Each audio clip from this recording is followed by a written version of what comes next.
The spring of 1890 arrived in the Sallow Creek Valley with the specific generosity of a spring that does not know what the summer intends. The rains came in March and again in April, and the grass came in green and the soil turned easily, and the families of the settlement made their planting decisions in the optimistic light of a season that had not yet revealed its character. Corn went in on the south-facing fields.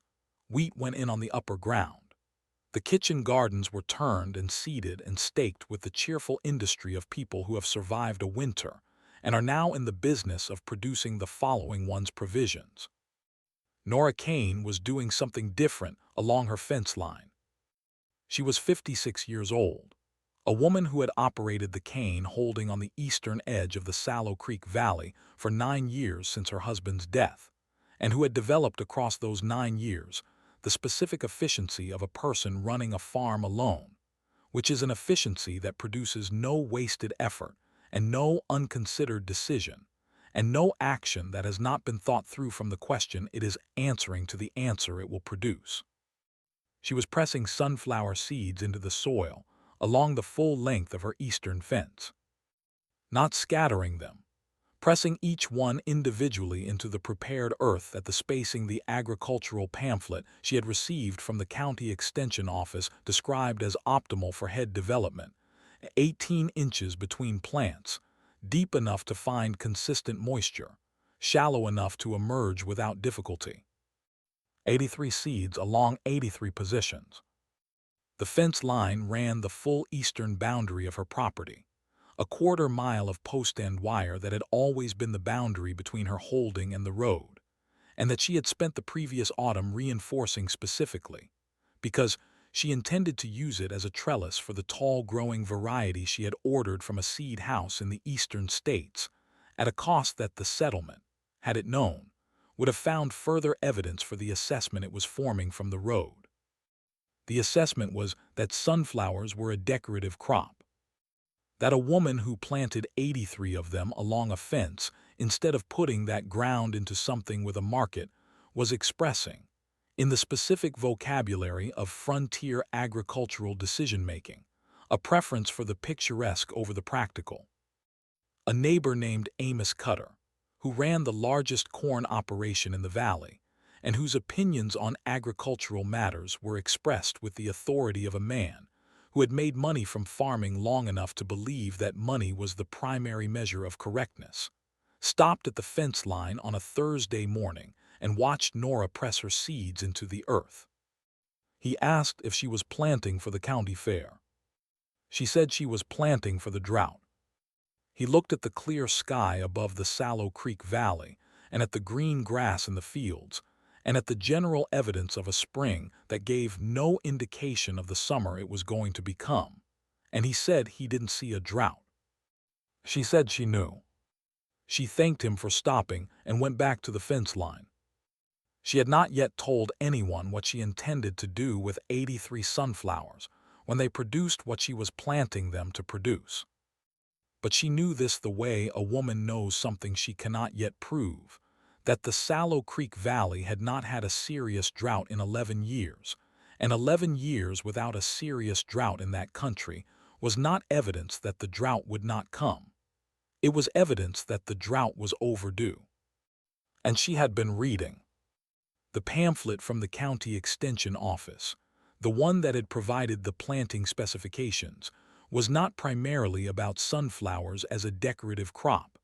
It was about sunflowers as an oil crop, about the specific productivity of the large-headed Russian variety she had ordered in terms of oil yield per plant, and about the uses of sunflower oil in a drought year when the animal fats that frontier cooking depended on became scarce as the livestock operations that produced them contracted under the pressure of failed grazing and failed feed crops.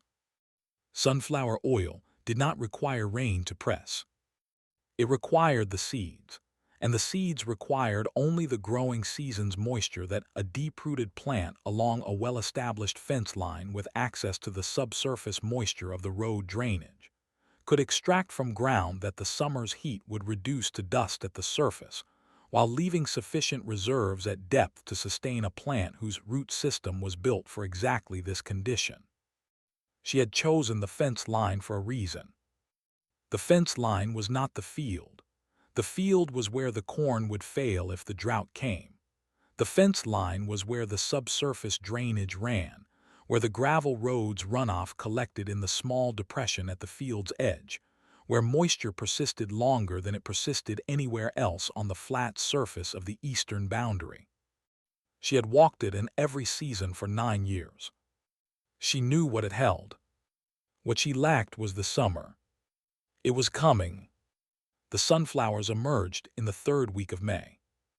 Not the whole 83 at once. Emergence staggered across the first 2 weeks of June as the seeds responded to the soil temperature at their depth, the deeper ones taking slightly longer, the shallower ones appearing first in the particular procession that a well-spaced planting produces when the conditions are variable enough to create meaningful differences between positions even within a short distance. She tracked emergence in her ledger. Not because emergence needed to be tracked.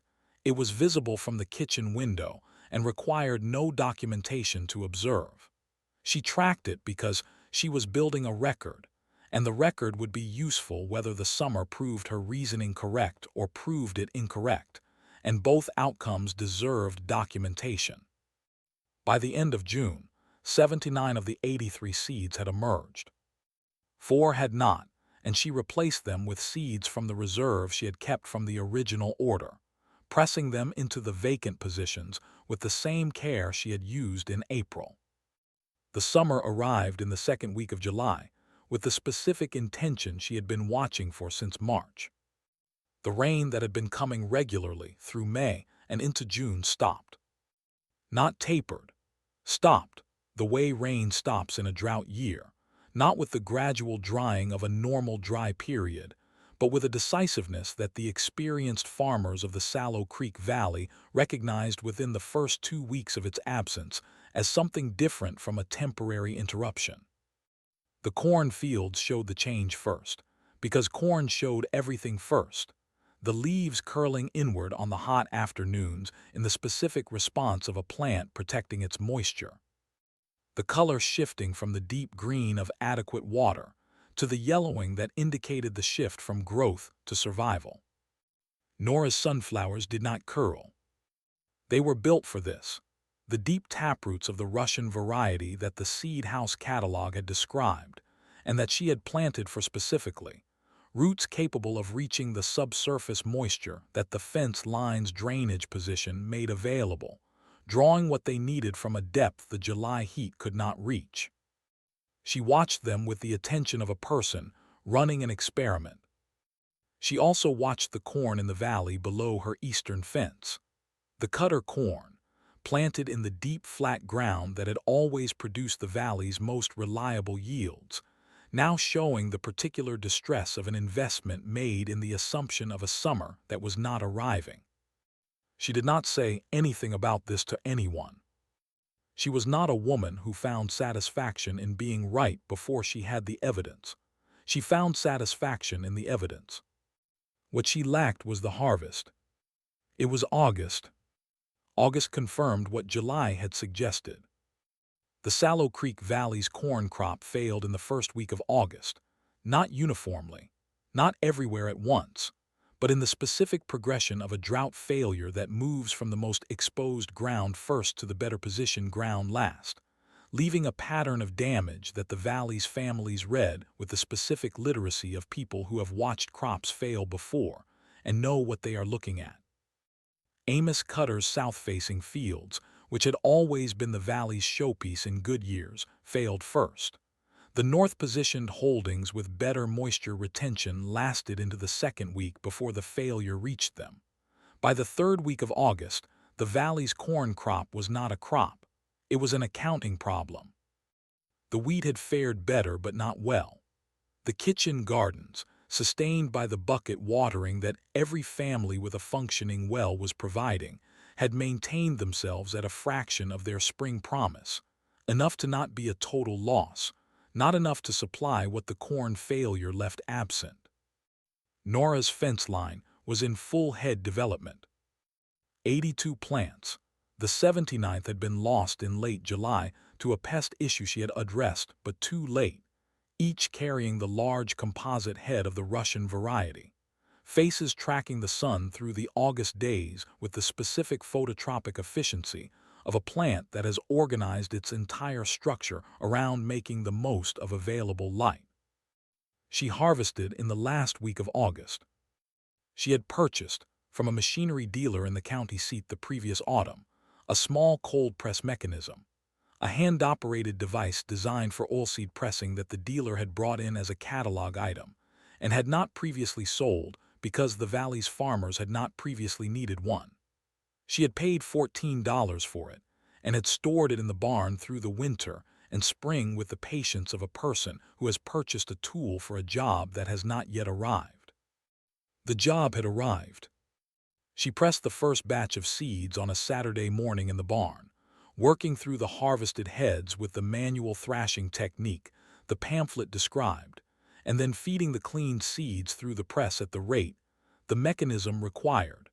Not fast, not the industrial pace of a commercial operation, but the sustainable pace of a hand press operated by one person across a full morning's work.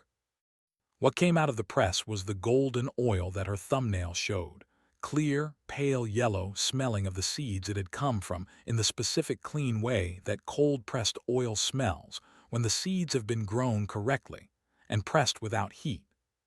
She filled the first jar on Saturday afternoon. She held it to the light the way she held most things, not for its beauty, which was real, but for its information, the clarity of it, the color, the absence of the cloudiness that indicated inadequate pressing or compromised seed quality. It had the quality of something the valley was going to need.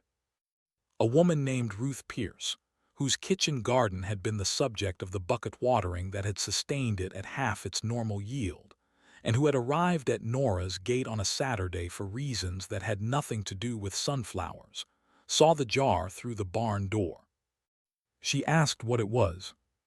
Nora told her, sunflower oil pressed that morning from the fence line. Ruth looked at the jar. She asked how much there was. Nora told her she was still pressing. Word was still moving before Ruth Pierce reached the road. She could feel it the way a person feels weather before the clouds arrive. September arrived and the drought did not. The families of the Sallow Creek Valley were entering their first serious reckoning with what the summer had cost them, not the catastrophic reckoning of total failure, because most of them had reserves and the wheat had provided partial coverage, and the kitchen gardens had not been completely lost, but the specific, uncomfortable reckoning of a community that has had its primary crop fail and is now doing the arithmetic of how to supply what the crop was supposed to supply from the alternatives available. The alternatives for cooking fat were limited. The livestock operations that produced lard had contracted through the summer as the grazing failed. Animals sold or slaughtered before the feed situation became impossible. The breeding stock maintained at minimum numbers. The surplus that, in a normal year, produced the cooking fat the valley's kitchens ran on reduced to the minimum required to sustain the reduced herd through the winter. Lard was short. Butter was shorter. The dairy cows had maintained themselves on the reduced grazing but had not maintained their production, and the cream that produced butter was available at a fraction of normal volume. The valley's cooking fat situation was the specific difficulty that a drought year produces for a community whose culinary infrastructure depends on animal products that animals produce in proportion to what they are fed. Nora's press was running every morning. Not every morning from the 82 plants she had grown. The press had finished the first harvest by the second week of September, and what remained was the stored seeds that she had not yet pressed, and the calculation of how to allocate what the fence line had produced among the households that were asking. She had produced, from 82 plants across the single growing season, 31 quarts of pressed oil. 31 quarts was not a commercial quantity. It was not the output of an operation that could supply a valley through a winter. It was the output of one woman's fence line, pressed on a hand press across 3 weeks of September mornings, allocated according to her assessment of need, rather than her assessment of what the shortage would support as a price. She set the price at what the oil cost her to produce, not at what the drought made it worth. The families that came to the gate understood this without her needing to explain it, in the way that people understand a fair price when they encounter one in a situation that would have supported an unfair one. 9 families received oil from the September pressing. Each one received what their household's requirement was rather than what the available supply made available if distributed equally, which meant that the families with the smallest reserves received more than the families with the largest, and the families with the largest received the acknowledgement that their need was smaller, and their gratitude the same. By the end of September, Amos Cutter had come to the gate. He came with the hat in his hand, and the directness of a man who has spent 2 months watching a drought prove something he had stood on a road in April and failed to see, and who has decided that directness is both the honest approach and the one most likely to result in the conversation he needed to have. He asked if there was oil remaining. She told him, 1 quart, which she had been holding for the Pierce family's final allocation. He said he understood and asked if she would be willing to tell him about the fence line planting. She said she would. Word was still moving. It had not stopped since the Saturday Ruth Pierce had seen a jar of golden oil through a barn door. The rain returned in the 2nd week of October.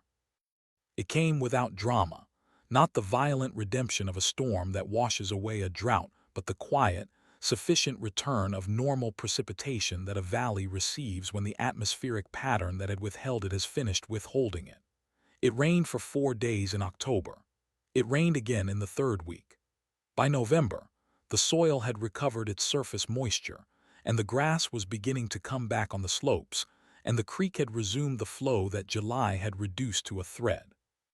The valley began its accounting. The corn failure was the primary figure, and it was significant, not ruinous for most households, because the reserves and the partial wheat harvest and the kitchen garden maintenance had provided a floor, but significant in the way that a lost primary crop is always significant, costing not only the season's revenue, but the confidence that the following season's investment requires. The accounting also included Nora's fence line. 31 quarts of sunflower oil, pressed across 3 weeks of September mornings on a $14 hand press, distributed to 9 families at cost during the specific weeks when the valley's cooking fat situation had been the most constrained it had been in anyone's recent memory. This was not the number that saved the valley. It was the number that served it, that provided, in the specific form of a clear golden oil in clay jars along a barn shelf, the difference between a kitchen that could function normally and a kitchen that could not during the months when the drought's full accounting had not yet resolved. Amos Cutter came to the fence line in October. He came when the rain had returned and the soil was workable again, and the immediate urgency had passed, because the immediate urgency was when he had come to the gate for oil, and the follow-up conversation was something he wanted to have in a moment that was about information rather than need. She walked him the full length of the fence line. She showed him the planting positions, the 18-inch spacing, the depth marks she had made on the dibber she used for seeding, the specific section where the drainage depression ran, and where the August plants had been the most vigorous.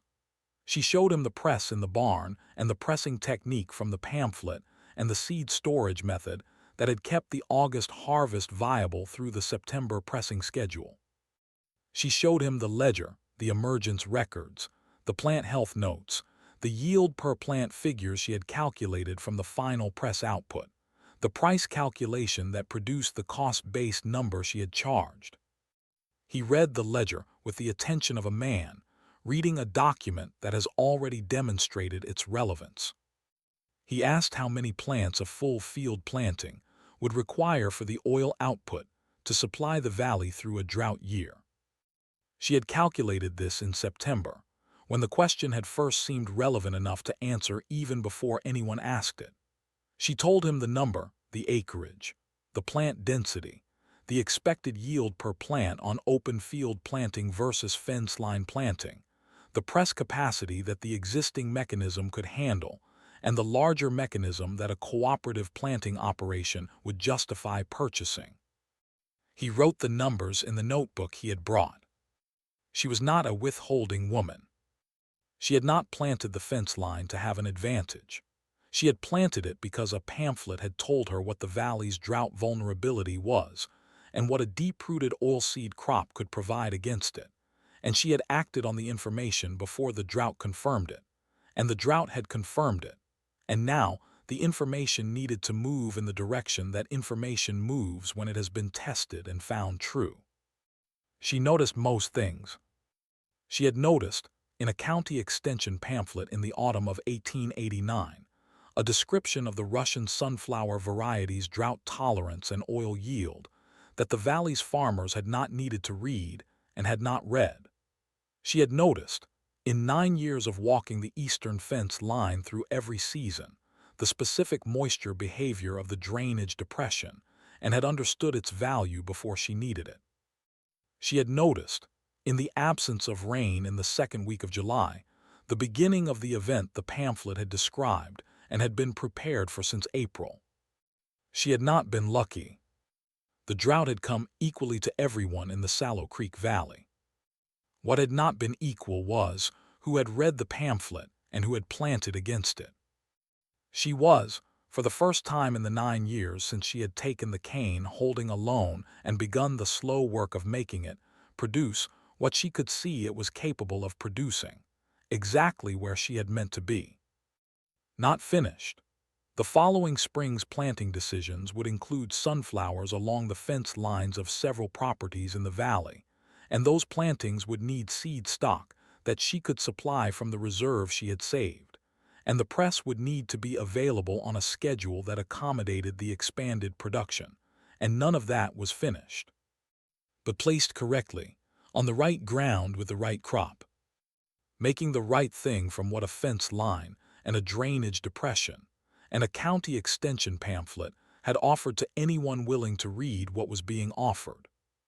Word was still moving through the Sallow Creek Valley. It had not stopped since October. And in the following spring, when the valley's planting conversations included sunflowers for the first time in their history, the orders that went to the Eastern Seed House carried the specific variety designation that Nora had ordered the previous year. The large-headed Russian, deep-rooted, drought-tolerant, pressing at the yield the pamphlet had described. They had read the pamphlet now. She had made sure of it.